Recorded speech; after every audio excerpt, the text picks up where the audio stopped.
Hi, I'm Swati. I'm a developer at UniProt, and I have Emily with me, who is a scientific curator at UniProt. Today, I'm going to show you how to navigate UniProt, a brief overview, and all the recent integrations, improvements that we have made lately. In this webinar, we are going to explore the website's layout and navigation to understand how the content is structured and how it flows from one section to another.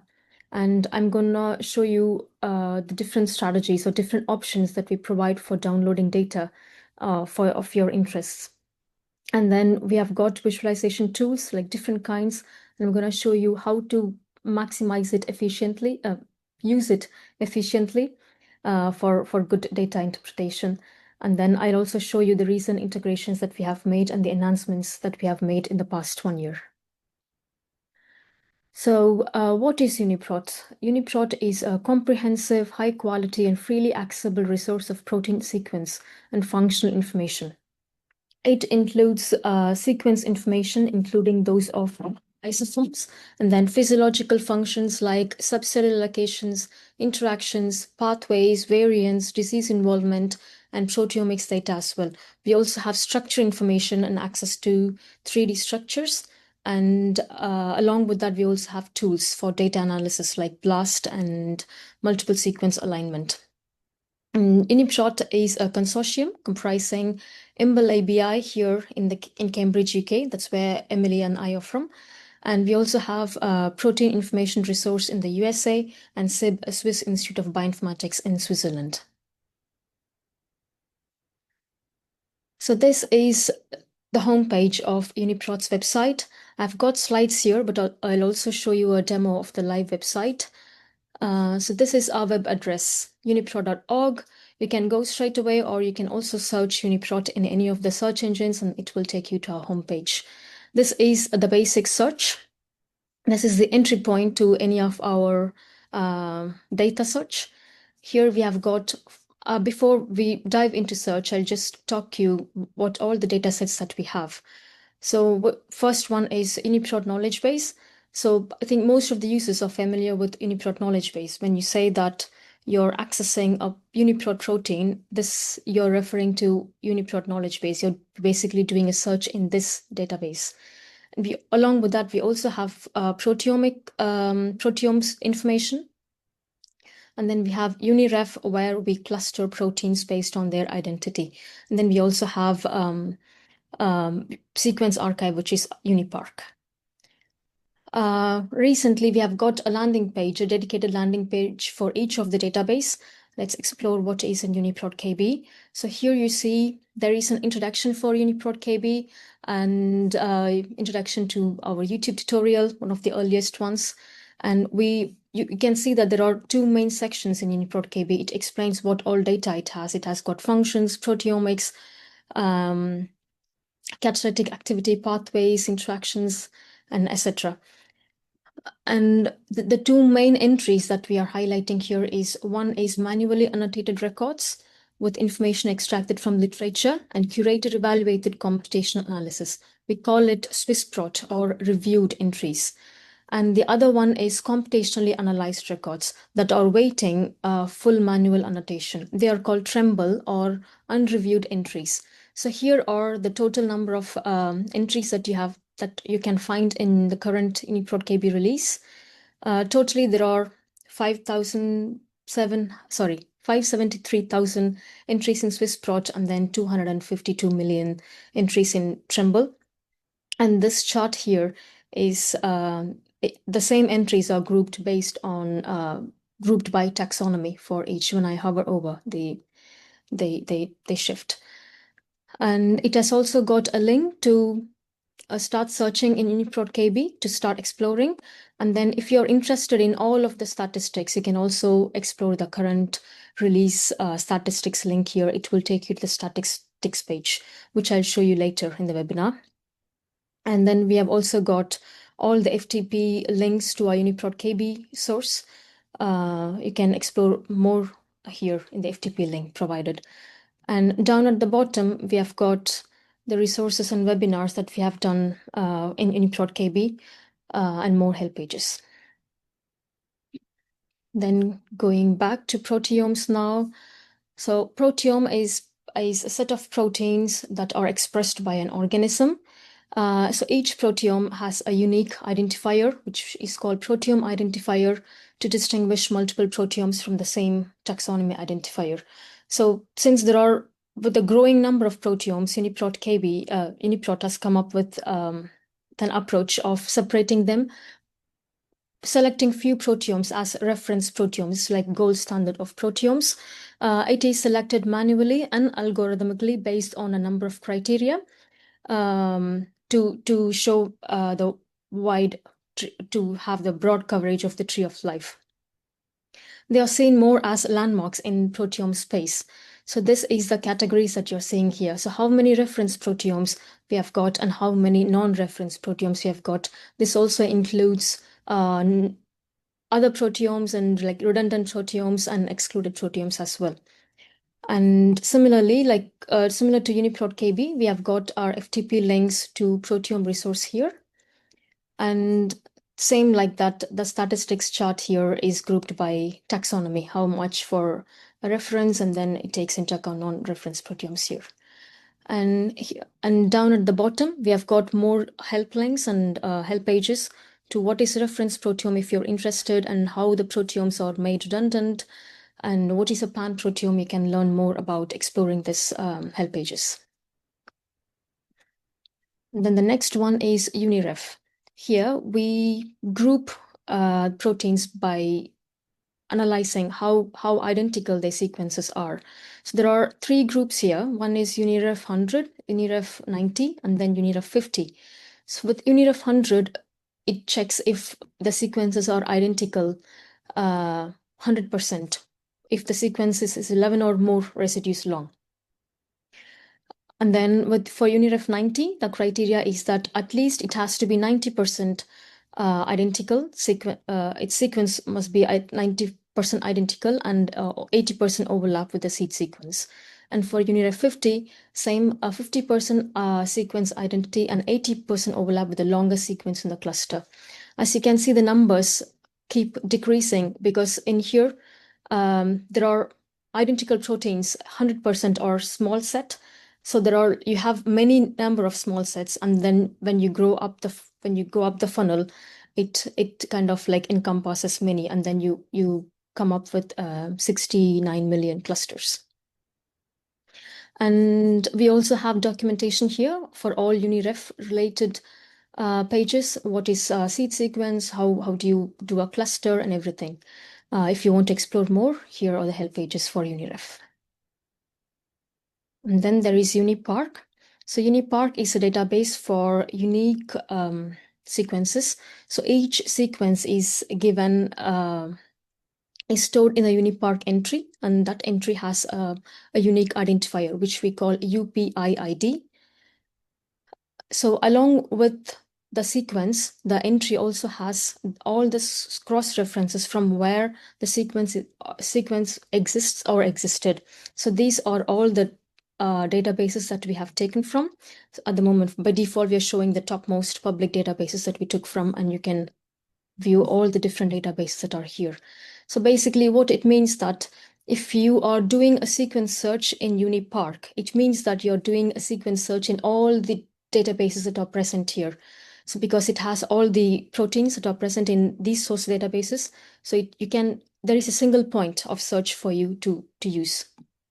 And you can use our BLAST tool for that. So there is a link here that will take you to our BLAST, and you can do a sequence search there.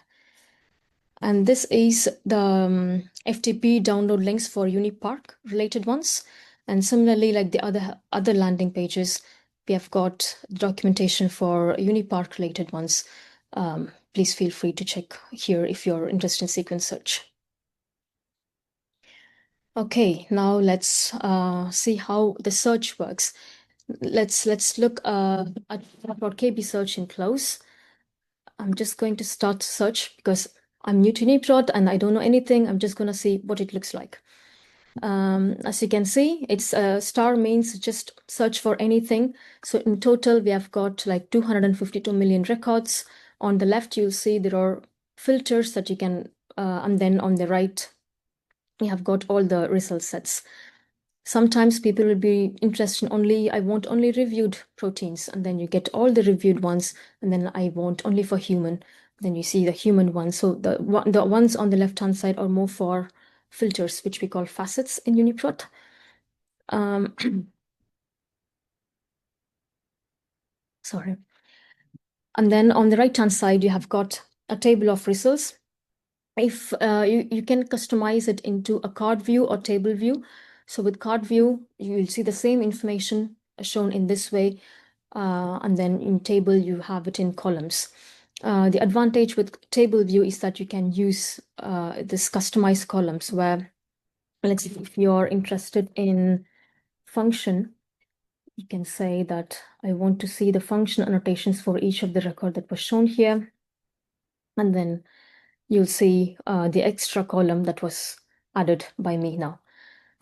And the ones at the top are, let's say I want to, if for this particular entry, I want, sorry, I want to blast it, or if I select one more, I will be able to line them as well.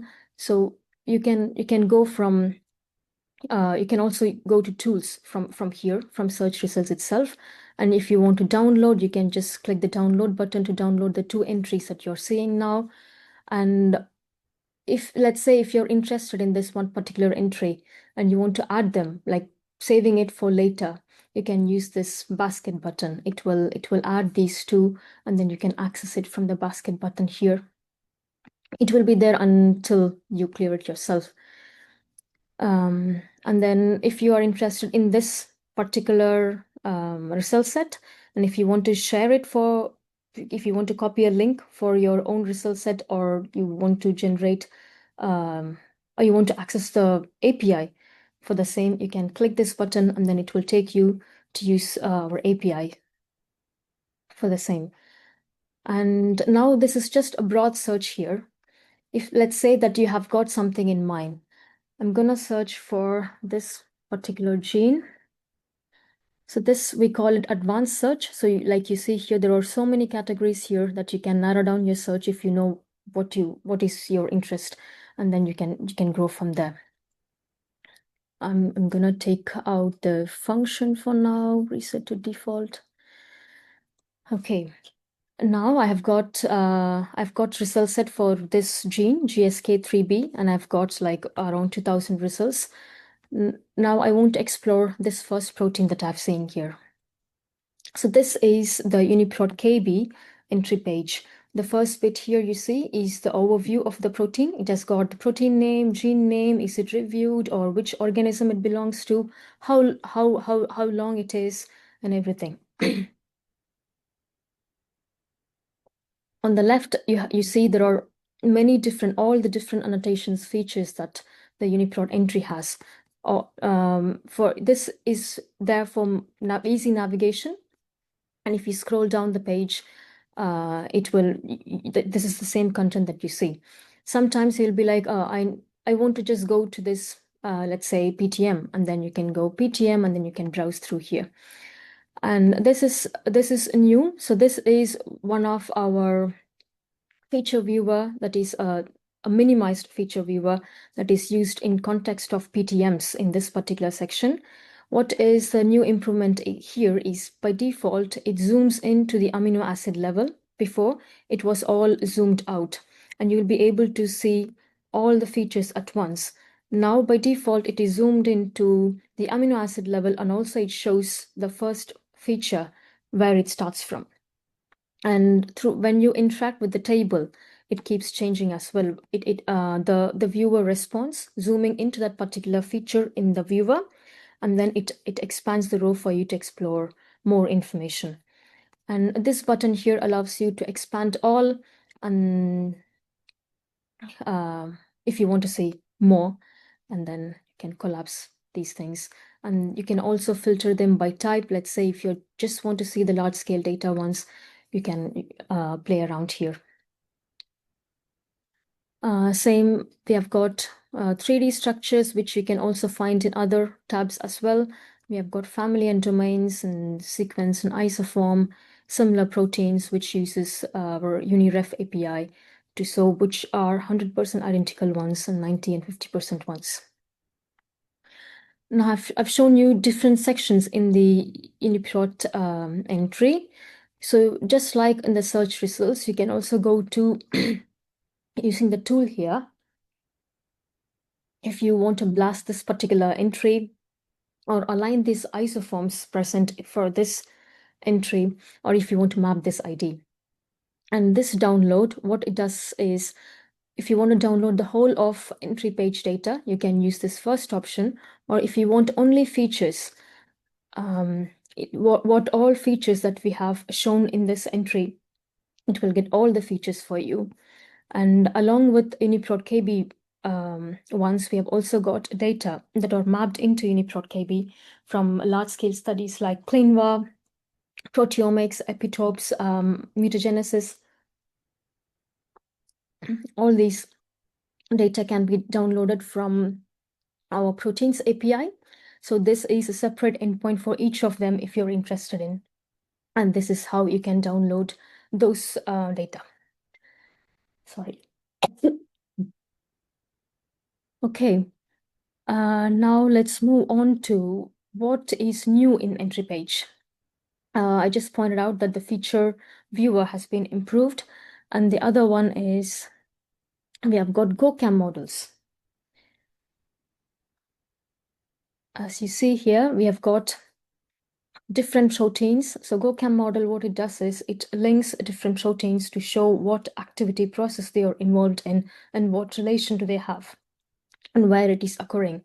In this case, if I click, these boxes are all proteins, and all these green lines and these red lines are all relation types. If I click on a protein here,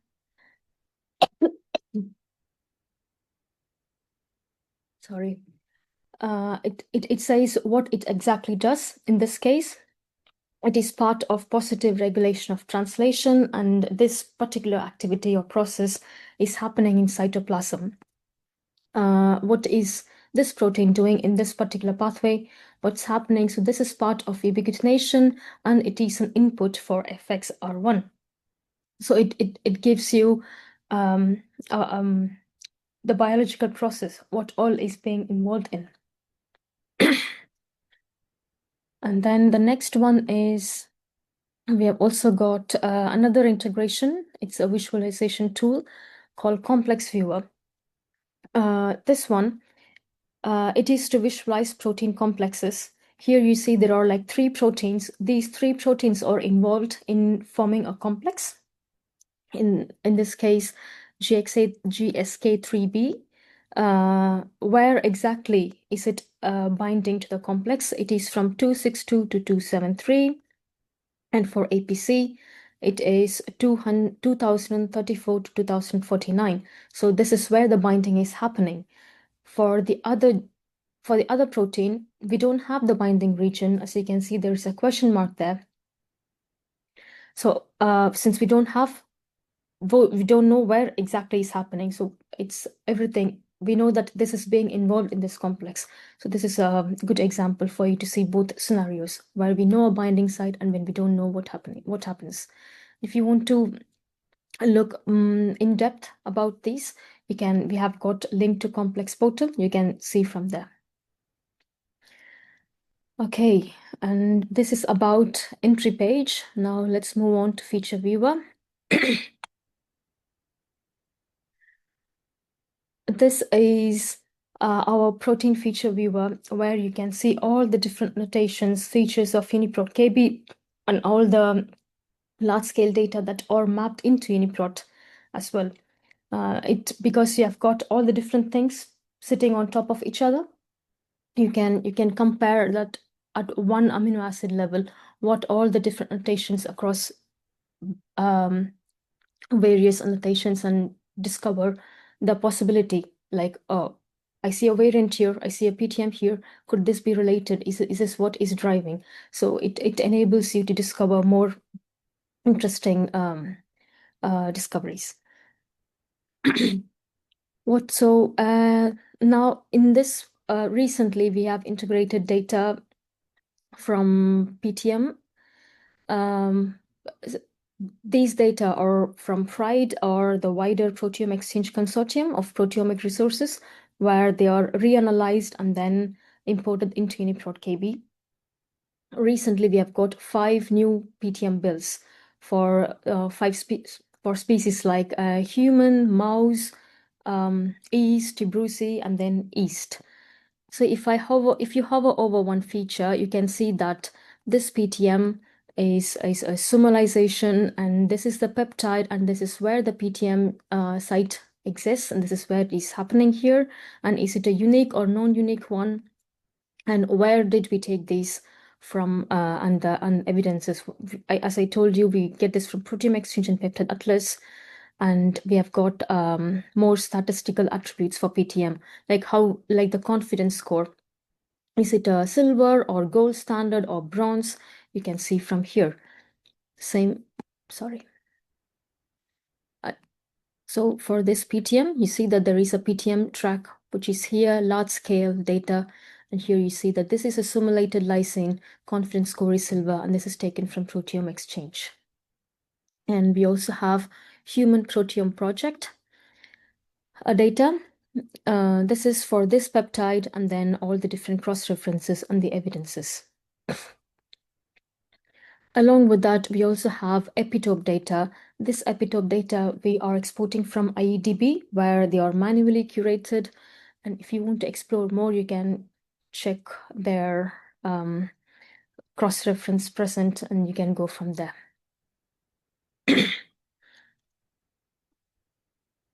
And then then another new one is that we have got RNA editing events.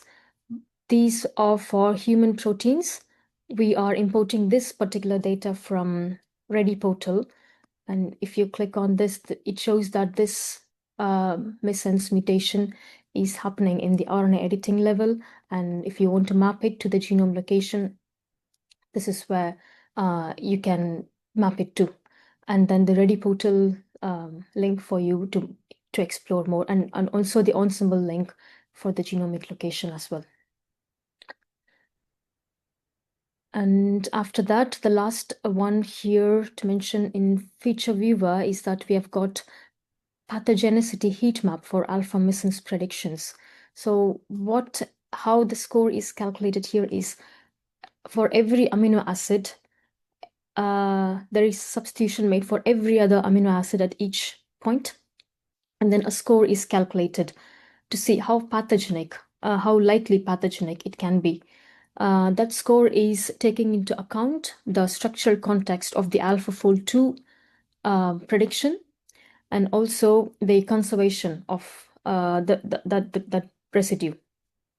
So based on that, the score is calculated. So the higher the score, it is colored in red, and the more lower it gets, it's colored in blue.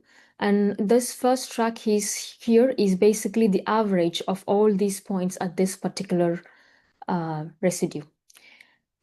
And another new thing is that before we were showing our AlphaFold structure colored in confidence. Now, if you are interested in viewing it in pathogenicity theme, we can also change it to view by pathogenicity theme. And the color that we are using here is, we have got the legend when it is colored in red, when it is colored in gray, and then blue. And then the next one is genomic coordinates. So this tab gives you the information about where a protein sits in the genome level. You can see here that this is the gene, and the chromosome is 3, and the strand is reverse, and this is for the assembly GRHCH38. And here we have got 2 isoforms for this particular protein. The first one is canonical, and then this is the genomic location for the canonical isoform, and this is the corresponding genomic location for the second one. So you can see how many exons are present in each of them. These exons are broken down further into this table, where you can see the exon coordinates in row-wise, and then the isoforms are presented column-wise. We just saw that the canonical isoform has 11 number of exons, and here while the other one has 12. So there are 12 exons in total. This one has all of the 12 and this one has only 11. Because there is one exon missing, the position that's ending here for this one is 303. And then the next exon for this particular isoform starts at 304 because one is missing. Whereas for the other one, we have got that exon here, and then the position finishes at 316, and then it starts from 317. That's why you're noticing the difference in the position numbers.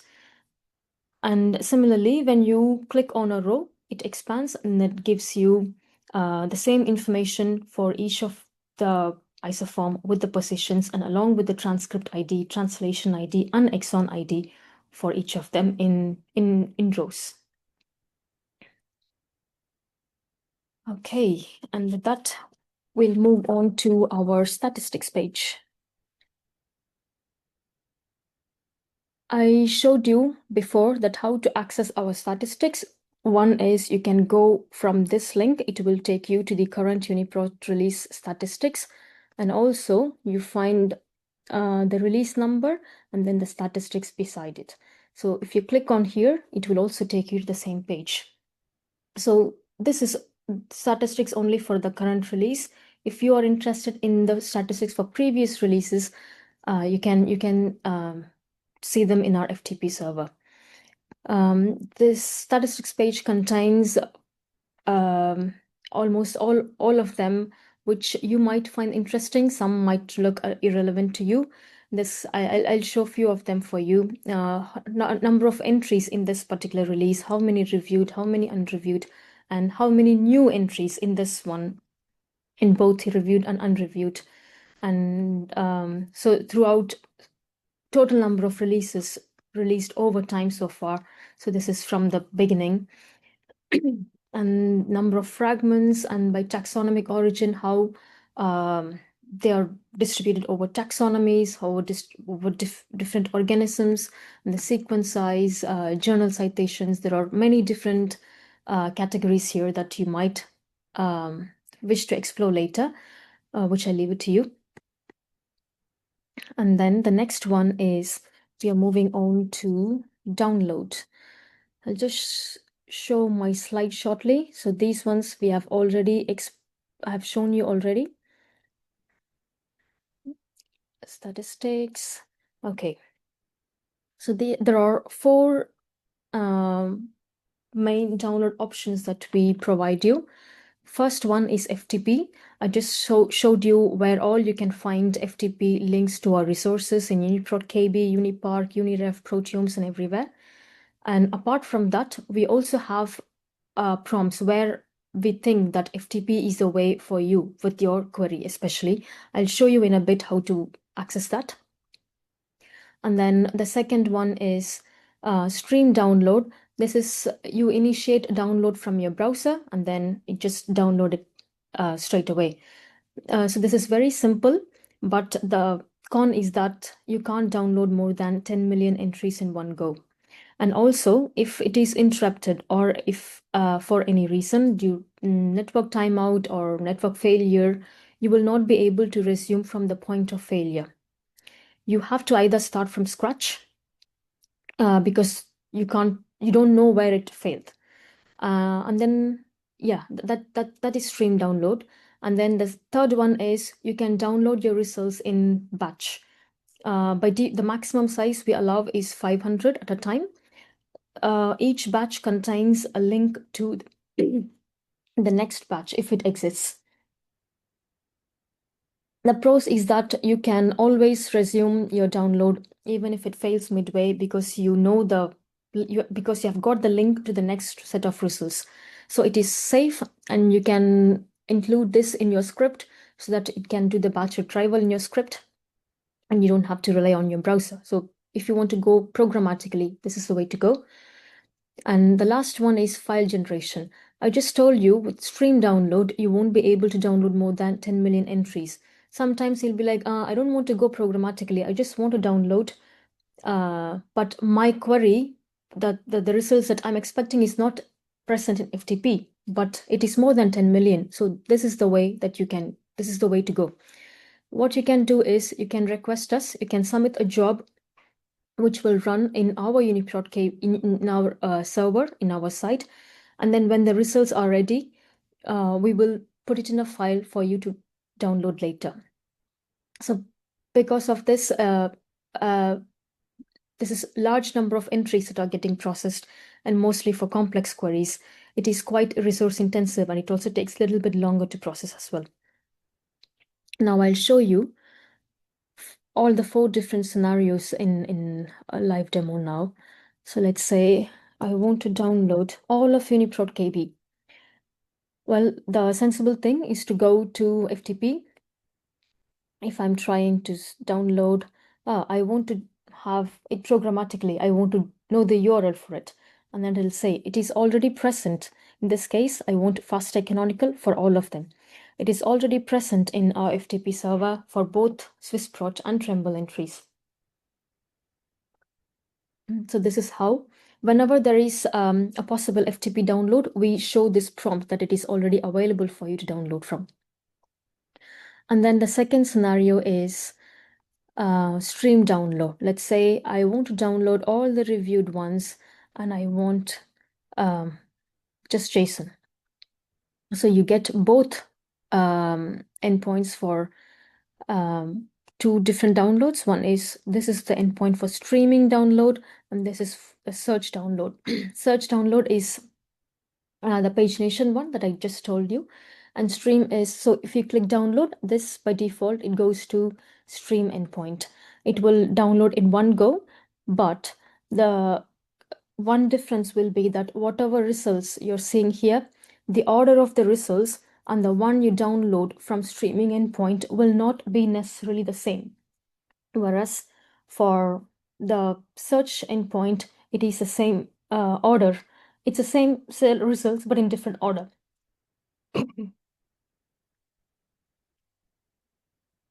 And then let's look at a scenario where this will not be there. In case I'll find one with more than 10 million entries. In here, we have got 12 million entries. If I'm trying to download JSON file for 12 million, it will say that this endpoint is unavailable for you to download.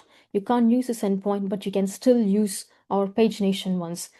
But if you don't want to go programmatically, if you still want to download using the browser, you can select this, and then it will prompt you, or then you have to go this way, that you need to generate a file.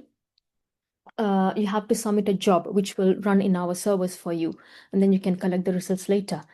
And when you click submit, we show this one. So to make sure that this is your query and these are the selected facets and this number of entries and in this particular format, to make sure that you really want this job and you really want this download to be done. Because as I told you, it also takes longer to finish because of the nature, and it's quite resource heavy. So if it is not downloaded later, it's such a waste of resources, and many people will be, all the jobs that are submitted will be queued after your job. So we kindly request you to download the files that you are submitting so that it will be used properly. Okay. So these are the 4 different types of download options. Okay. And the last one is recent improvement in tools. Let's go back to our website. I just want to grab a sequence for you to show. I'm copying this sequence and I'm going to blast. Let's just assume that I don't know where that sequence came from. Forget what I showed you last time. I'm pasting a sequence. I've got a blind one, but then I'm coming to blast. I want to find if there is any similar thing here. Before running blast, we show that this already exists. This is matched in 2 of our UniProt KB entries, and it is part of UniPark sequence, UniPark entry basically. This is, sometimes users may not know what they are searching for. If it already exists, we kind of like guide them to, this is where you might find the information you need. It could be UniProt KB or UniPark. Similarly, this same thing is done in peptide search as well. If you type the same sequence, will show the same thing, that this already exists, or you're looking for this. It's basically to guide the user in the right direction. So this is the another improvement that we made in tools. And we are almost coming to the end. And to access our help, we have got help links here, and then we have got help links here as well. And if you, let's say if you are already browsing an entry and you don't know what this annotation scope, let's say I want to, you see wherever this little eyes are, it means that it has got help. For that, if you click on that, it will say this is what is annotation score in UniProt KB terms. And you can have your browse, you can have your help page on the side while you're still browsing the entry page, so that you don't have to lose context of where you are just to see the help pages. So this is quite useful if you can make use of it when you're browsing if you don't know what you're looking for. And then you can also contact us if you have got unanswered queries. If you can't find it in any of our help pages, please feel free to contact us, to contact our help desk. We will get back to you as early as possible.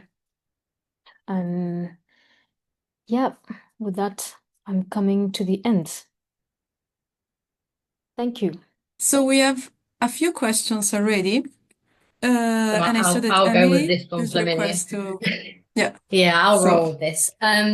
So we've had a couple of questions on ID mapping, and although we've not covered it in the webinar, I know it's a tool that everyone uses quite a lot.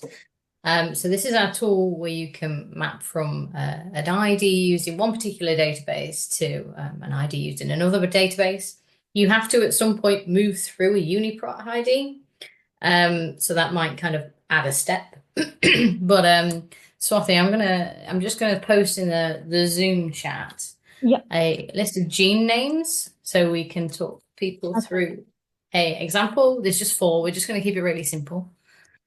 So if you copy and paste them into there for me. Yes. Oops, sorry, I copied the. No, not that one. It's It's so easy to do. We've all ID mapped a amino acid sequence before. why is it not copying?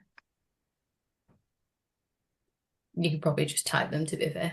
Yeah, We've got another question on ID mapping while we're on the subject, why Swathi does that. With regards to the maximum, so why is there any chance to increase the retrieve ID mapping limit? Our current limits are 100,000 IDs that you map from to a maximum of 500,000 IDs to map to. That is our maximum because of our load on our surface, unfortunately. And that is via either text file upload or API access as well. So if Swathi, you want to map from, if you type gene, there you go, gene name, and we're going to go to UniProt KB SwissProt.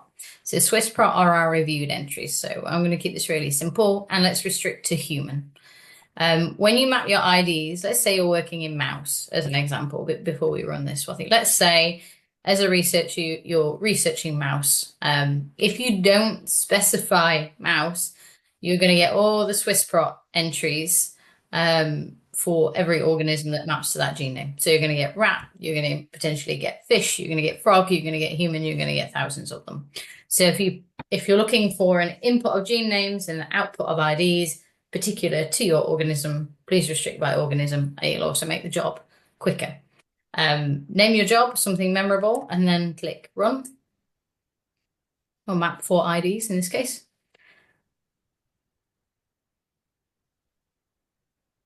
So obviously the more IDs you add here and the less restricted the search, the longer this will take. Some days it takes a little bit longer in general. When it's completed, click complete and you're going to get a results table like this. So you're always going to get what you map from. So we map from gene names, which is on your far left, and we've mapped to UniProt accession IDs, which is our entries. If you want to customize what data you're downloading in this table, you can hit customize columns. So you can say, I want function, or I don't want organism, like you can take that out. you can take these columns out. So if you just want to, let's say you've stuck 1,000 IDs in there and you just want 1,000 IDs back, you can get rid of all the columns and just click download, and you've literally just got your accession IDs that's your output. So if you click download on that, the text file is not going to have anything else but your entry IDs, or it shouldn't do. Yeah, if you hit text, list text. Right. That is because we've got a list. You want list, Swathi? Sorry. Not text list. There you go. So you've just got, because we've taken away the columns, we've just got our outputs. If you go back to the results table, so let's say, okay, so what you really wanted wasn't UniProt accession IDs. We're not offended. That happens. So you've done gene names to UniProt accessions. Now you can map those accessions to, let's say you wanted a RefSeq IDs. So you can select all of them, or just the ones of interest, and then click Tools. You can do this directly now. Map IDs. And then at the bottom here, you go from UniProt, KBAC to, and if you type REFSEQ, Swathi, there you go. Yep. And we're going to click nucleotide. Yep. And map 4. So you always have to pass through at some point a UniProt ID, but that doesn't stop you then moving on to another ID in another database. And as you pass through UniProt, when you map to your UniProt IDs, you can download all the UniProt data or specific bits of the UniProt data that you want. So here we've just got literally from your accession IDs to your RefSeq IDs. We're not enriching this with UniProt data because that's not what you've asked the job to do. You've asked it for just IDs. And then you click download and you can download those IDs as before. If it's having a slow day, if this service is having a slow day, that happens, come back and run it again. But make sure you put your filters on, because if you put your filters on, the quicker it's going to run. Okay, so we've done that question and we've done that question. So we have 2 questions, both are biology questions here. So Swathi, if you can take us, I'm going to give you another accession ID because it's easy to explain. I'll put this in the Zoom chat again. And we're going to talk about, someone is asking about the PTM section. What are the post-translational modifications in our PTM processing section? So we bring PTMs in 2 ways. We manually curate from literature and experimental data, or we also bring in via the PTM Exchange project. So this entry I've picked here is really simple. And in the entry page, we have a section called PTM and processing. And we have all the residues that are modified on that particular protein. So you could have phosphorylation, sumylation, ubiquitination, etc. You can filter by type. So in this case, this is a type of data in this particular table. You can filter by the source. So where is this data coming from? If you click UniProt, that is manually annotated data from UniProt. So you see we've got just the chain information here for this particular protein. But if it had manual data, it would have residue information there. And then you've got PTM exchange data, which is coming in from proteomics data that is large scale. And that's also confidence scored. So if you were to click the positive on the far left, yep, it tells you what amino acid is modified. And then if you click the combined sources on the right, it tells you where all that data has come from. So this is computational evidence, it's a bronze confidence, and that's where all the data sets are from there. And we've also got all that information in the feature viewer as well, mapped on the protein string. So we've got that in 2 tracks. We've got it from a biologist point of view, you've got it in PTM track. Sorry, Swathi, I've gone the opposite way to what you're going. If you click the PTM track, it's okay. Yeah. So on PTMs, we've got it just registered as we've got a phosphoserine at this residue, and it is gold confidence, or it will be manually annotated. These are all large scale data. And then if you click the peptide that's below that in the PTM containing peptide track, it tells you the sequence of that peptide, which particular amino acid in the sequence is phosphorylated in this case, and where that data has come from. And if you scroll down in that tooltip and you're really into proteomics data, you've got some statistics associated with said proteomics data. and you can link to those data sets on Proteome Exchange as well. How do you I've just had another question. How do you analyze PTM information? So it depends what you want to do with PTM information, I guess. PTMs basically, modulate and enhance the protein's ability to do stuff, or be structurally sound and stable, or be degraded, move between compartments, or functionally change.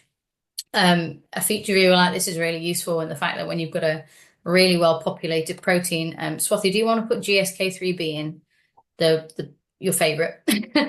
And this will show you that when you've got you've got a lot of data in a feature viewer like you have for GSK3 beta, it's quite well curated. You've got PTM data that lines up in similar places to active sites, to epitopes. You've obviously got proteomics data that enriches that. You can see which domains that they line up with and where they sit in there. If you want to download bulk data for PTM, i.e., let's say you want PTM data from all of human proteins, then you want to be using the Proteins API. And Flaminia put one of my correspondents to a user in the chat. If you click on the API access link that I put in there, the Proteins API documentation is all in there, and you can bulk download that. We do a very similar example in the accessing UniProt by Python webinar that we run in the autumn. That's recorded. That's on the EMBL-EBI training website, and I put a link in the chat for that as well. And you can download all the PTM information, and how you analyze that is entirely up to you. You can analyze that in other databases, or you can bring it in alignment with other interesting features that you're interested in from UniProt as well.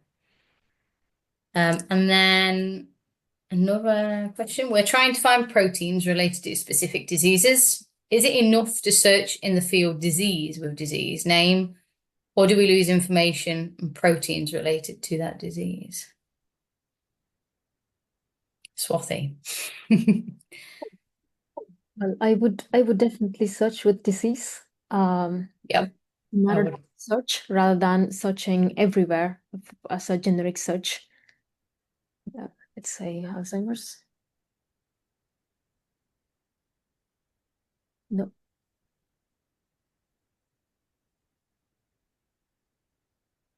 You can also go through our human diseases landing page as well, can't you? Sorry, Emily. It's Alzheimer's, there's an S on the end, I think. And you can also go through from the home page, our human diseases landing page as well. Yes. Yeah, you can either search there, or if you scroll down, human diseases under supporting data. Yep. This gives you a list of all the diseases. So these are all controlled vocabulary. We also bring in, for those that are familiar with OMIM, we bring in OMIM IDs as well. So you can search via OMIM ID, which is obviously, again, controlled vocabulary. It'll be linked to a specific protein gene. But generally, yeah, I'd search human disease to get that information back and not lose proteins in translation there. But again, check spellings, check whether Alzheimer's has a S on the end or not. There's several different variants of Parkinson's disease, as an example. Search for the right variant. Double check what you're searching for every time you search for something like a keyword or a human disease, so you don't miss out protein information. And that is our questions done. Yeah, so we have no questions for now. I'm left on the Q&A, but we still have a couple minutes, and I have a question. I don't know if I'm allowed to ask, but it's just a We'll let you curiosity. off. I think maybe of interest also for our attendees.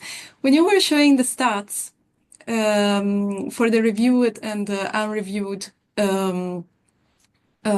protein, like entries in UniProt, I was wondering, for the unreviewed part, I guess you may use some AI tools already for annotation or retrieving. And do you think with the current improvements that there is in AI, do you think in the following years for curators, AI could be such a good support tool that you can use to speed up the reviewing? Because I see there are a lot of entries that were categorized as unreviewed, and were like thousands and thousands. And I was wondering if in the following years, you think like AI could help you push all these unreviewed towards reviewed as a support tools for creators, not as a... It's a very general question and curiosity. If you don't have an answer, we can also leave it open for the attendees as well. We get two very different people on the call here. You have a curator who does everything manually, and then you have a developer who uses everything programmatically and AI. We don't use AI at the moment. Okay, so there's no AI on the website at the moment. We sometimes use rules to do annotation. So these are rules that are set by curators that know the field. And an example will be this Tremble entry has these certain domains, therefore we can hypothesize this function. So it's not AI in the traditional sense. Okay, they're like biologically inferred rules. From a curation, like my day-to-day perspective, we're already using AI tools, or some curators are, depends what we're comfortable with. We have to search through literature. So we pick a protein and say, this needs updating. We need to find all the papers that go into that protein, and some of them are useful and some aren't. But sometimes you get like a list of 100 papers, and that takes time to go through. So some of us are using tools to kind of sift through those papers and pick out the papers that are most relevant, most useful for users to put in to an entry. So that's helping us speed that up. There is a project in this thing bringing AI into the Alzheimer's portal, I believe. And that's to do with, isn't that to do with summarizing the variants, how the variants in that protein affect the disease, I believe. But this is like really, really early stages. We're still kind of doing user testing and mock-ups. We're still kind of perfecting it, I guess. When we bring AI into the database, it will be made obvious that that section is AI and not, from a paper, not touched by a manual curator, that it will be done by different pipelines. Long term, who can say what dint we'll make in the Tremble entries with technology like this? It's been shown at the moment that an AI cannot curate a paper like a curator can. We all have PhDs, we all have a lot of experience behind us in our particular areas, and there are a lot of curation rules that UniProt use in particular. That mean there are things we can't curate. A lot of overexpression studies we don't use in mammalian proteins, but we might in E. coli as an example. So these models, there's still a bit of refining to do for that. It's definitely getting there. They're definitely getting better, but there's still a lot of sense checking needed, I think, on that side. Thank you so much for taking the time to answer to that. And in the meantime, other questions got in, so we still have a couple minutes. Maybe we can check them. So someone is asking if are all proteins addressed in UniProt, and if the platform gets updated. So I guess from a point of view of the entries that are updated. You can take that one. You could take one, but that one was the next one's for me. What is it if an entry gets? Yeah, so the question is, are all proteins addressed in UniProt, and does this platform also get updated? I think from a point of view of the entries, like when you update. Yes, they do get updated every now and then, and you can see the entry updates in the history tab. So if I go to an entry, and if an entry gets updated, you can always see what all this entry has gone through, what versions it has got. You see there are 316 versions of the same entry. Whenever it gets updated, we updated the version, we bump the version for that, and then it goes in history. And if for some reason, if that entry gets deleted, let's say a Tremble entry, which was computationally analyzed by a script, and then a curator finds a protein, this, I have got evidence, and then they make it into a reviewed one, and that will be deleted in Tremble. Then this will be in UniProt, as part of a reviewed entry. We also update all our underlying sequences in library ensemble, ENA, etc., every release. So that's typically every 8 weeks. So that's all going on in the background, and then you've got all our manual and our scripting on top of that as well.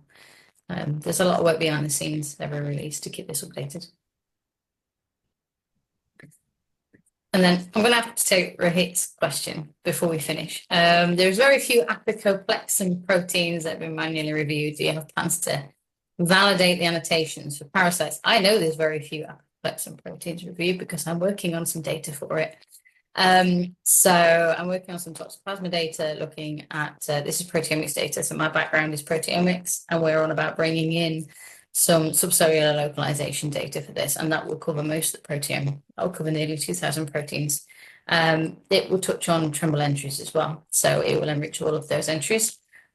We've also got information coming for PTMs. So this is from the PTM Exchange project, also proteomics data. So that will be phosphorylation data for toxoplasma as well. We have curators that specialize in viruses and parasites. They are moving around doing little projects as they go, and they try and bring and validate these annotations in tandem with one another. So if there's like a protein complex that all works together, they'll focus on the complex and do that whole complex and bring it in. It's very obvious that, you know, parasites aren't necessarily always our focus.